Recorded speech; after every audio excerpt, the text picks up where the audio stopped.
Veteran journalist Maria Ressa has become known for making the headlines as much as reporting the news.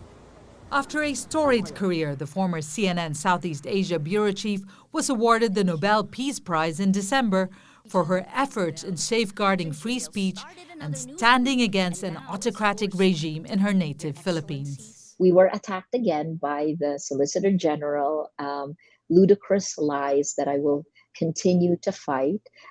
We have more criminal complaints, and we will 12 more in like a little more than a week and a half. That's okay.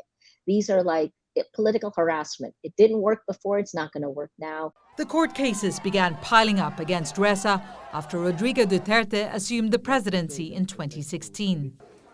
Among the crimes she was accused of, fraud, tax evasion, and cyber libel, all tied to the online news site that she launched in 2012, Rappler.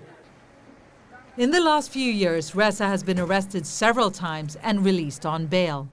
But Rappler's work has empowered a new generation of journalists to expose corruption and abuse of power in the face of government intimidation. Part of Rappler's strength comes from the fact that my co-founders are three other strong women. And, the joke among us is that, only one person can be afraid at a time. So we rotate the fear. And then the other part is embrace your fear, that it is okay to be afraid, but then understand that if you don't try to do your job now, that you also then help create this horrific world.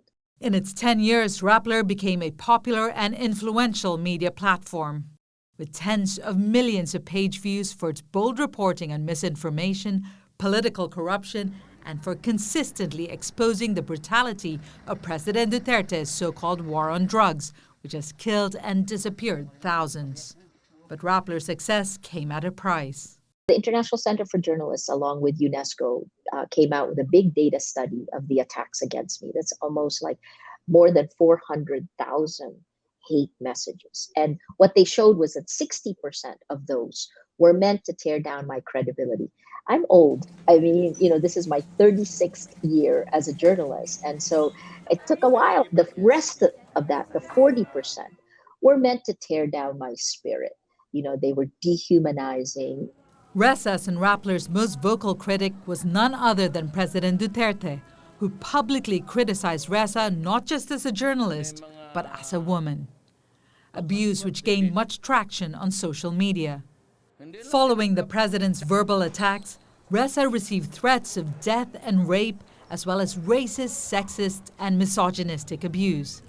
But she says she isn't the only one attacked, and that online violence against women, especially those who are journalists, is rampant.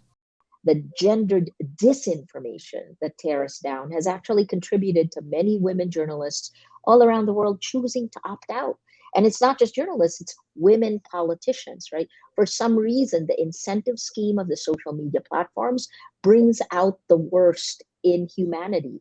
And so you have sexism at best and misogyny at worst. And this is in big data, like we can show the evidence of this. In the Philippines, women are attacked at least 10 times more than men. So you go back to that question, what are you willing to sacrifice for the truth? But Ressa believes that female journalists should persevere. It's definitely worth it, right? So I think the first is, how do you cope with this? Understand that this is like the bully in high school or in elementary school, right? They're trying to pound you to silence. If you see that, then you understand why. And the second step is get a good community around you. This is not something you do alone. Rappler now has a staff of more than 100 and strongly encourages citizen journalism. Ressa is still fighting criminal charges that could land her in jail for life, while Duterte remains widely popular among Filipinos, despite now being investigated internationally for his drug war. I wouldn't do anything differently. I think I make every choice because I'm learning something. And every time I learn something, I get stronger and better. So embrace your fear. I always say this, whatever it is you're most afraid of, you touch it and embrace it. There are only 3 months left to Duterte's presidency, and Ressa hopes that Rappler's steadfastness through his controversial regime will ultimately serve to strengthen the Philippines' commitment to democracy. For TaiwanPlus, Bill Kong and Divya Gopalan.